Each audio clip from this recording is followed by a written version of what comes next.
దేవునికి స్తోత్రము. అనుదిన దేవుని వాక్య ధ్యానమునకై ఈరోజు 2025 సంవత్సరము నవంబర్ నెల 19వ తారీఖు. ఈరోజు ధ్యాన వాక్యము పరిశుద్ధ గ్రంథము నుండి ప్రసంగి గ్రంథము 5వ అధ్యాయము 19వ వచనాన్ని మనము ధ్యానించుకుందాము. ప్రియ దేవుని బిడ్డలారా, యేసుక్రీస్తు ప్రభు వారి ప్రశస్త నామములో మీ అందరికీ శుభములు, దీవెనలు కలుగునుగాక. నేటి వాక్యాన్ని మనము ధ్యానించుకునేటప్పుడు మంచి మనసుతో, శుద్ధ హృదయముతో వాక్యాన్ని మనం ధ్యానించుకొని ప్రభువుని మహిమపరుచుకుందాము. వాక్యాన్ని మనం చదువుకుందాము. ప్రసంగి 5:19. తన కష్టార్జితమును సంతోషించుటకును వీలు కలుగజేసిన ఎడల అతనికి ఆ స్థితి దేవుని ఆశీర్వాదము వలన కలిగినది అని అనుకొనవలెను. ప్రియ దేవుని బిడ్డలారా, దావీదు కుమారుడును యెరూషలేము రాజునయ్యుండిన సొలొమోను పలికిన మాటలలో మానవుడు తన కష్టార్జితమందు సంతోషించుటకు వీలు కలుగజేసిన దేవుని గొప్ప ఆశీర్వాదం గురించి మనం ధ్యానించుకుంటున్నాము. నిజమే ప్రియ దేవుని బిడ్డలారా, తన కష్టార్జితమందు ఏ మానవుడు కూడా కష్టార్జితముతో జీవించేటప్పుడు ఆ జీవితము తన కష్టార్జితముతో గడుపుకుంటున్నాను నేను అని సంతోషించుటకు అంత వీలు కలుగజేసిన ఆ దేవునికి స్తుతులు, స్తోత్రాలు మనము చెల్లించాలి. ఆ వీలు కలుగజేసింది ఎలాగా? అది ఒక ఆశీర్వాదకరంగా మనము నమ్మాలి, మనము విశ్వసించాలి. దేవుని ఆశీర్వాదం ఉంటేనే తన కష్టార్జితముతో అతను జీవిస్తాడు, బ్రతుకుతాడు, కుటుంబాన్ని పోషించుకుంటాడు. అది దేవుని ఆశీర్వాదమే. సొలొమోను గారు పలికిన మాటలలో అది దేవుని ఆశీర్వాదము వలన కలిగినది అని ఖచ్చితంగా అనుకోవాలి. ప్రియ దేవుని బిడ్డలారా, మనుషులు అన్నపానాలను అనుభవించడం, కష్టపడి పనిచేయడం అన్నీ దేవుని ఆశీర్వాదమే అని నమ్మేవారే నిజమైన సంతోషాన్ని అనుభవిస్తారు.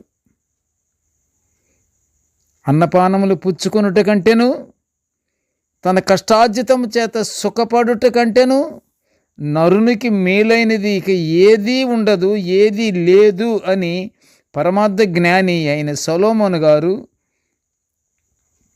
ప్రసంగి గ్రంథము 2వ అధ్యాయం 24లో మనము చూస్తున్నాము. మానవుడికి ఏమి లేదిక,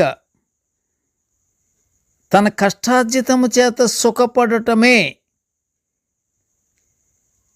ఇంకా దానికంటే మేలుకరమైనది ఏదీ లేదు అని సొలొమోను గారు చెప్తున్న మాటలు వింటుంటే మనము ఆశ్చర్యముగాను, ఆనందముగాను, విశ్వాసముతోగాను మనము నమ్ముచు మనము దేవుని అనుగ్రహము,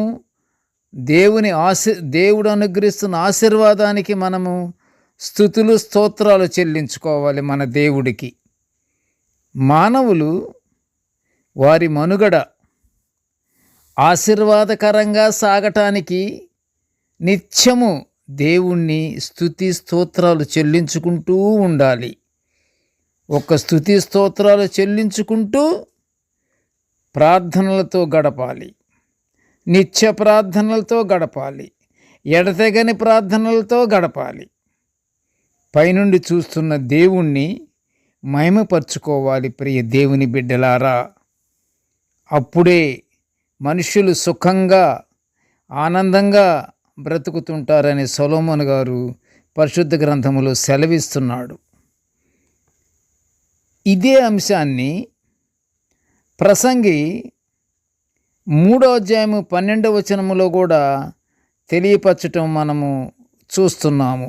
మనుషులు దేవుని యందు భయభక్తులు కలిగి ఉండి ఆయన కట్టడలను అనుసరించి ఆయన ఆజ్ఞలను పాటించుచు ఆయన దయను ధన్యతను పొందుకుని దేవునికి నమ్మకమైన బిడ్డలుగా జీవించుటే మానవుని విధి అని సొలొమోను గారు తెలిపిన దివ్యమైన మాటను మనము జ్ఞాపకం ఉంచుకోవాలి.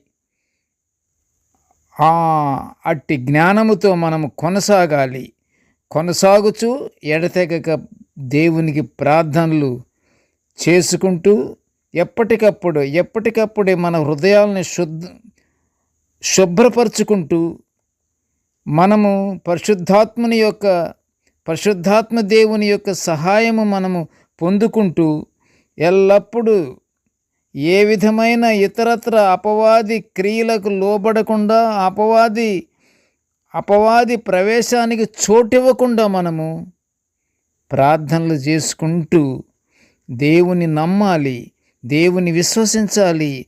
ఆయన ప్రేమను మనం పొందుకుంటూ దేవుని నుండి పరలోకాశీర్వాదాలు పొందుకుందాము. ప్రార్థన చేసుకుందాము. కృపగల తండ్రి, జీవముగల నాయనా, నీకు స్తోత్రములయ్యా.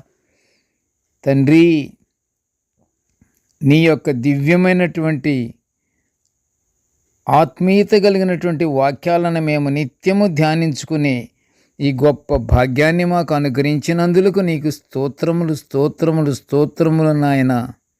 కృపగల తండ్రి, నేటి ధ్యాన వాక్యాన్ని కూడా దేవా వినుచున్న ప్రతి బిడ్డను ఆశీర్వదించయ్యా. నీ యందు భయభక్తులు కలిగి తండ్రి, నీవు కలుగు చేసే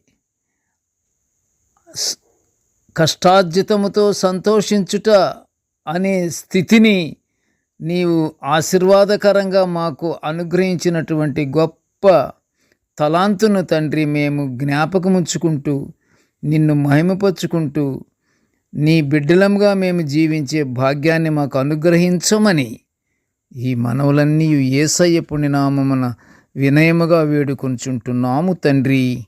ఆమేన్. దేవుడు మనల్నందరినీ బహుగా దీవించుగాక. ఆమేన్, ఆమేన్, ఆమేన్.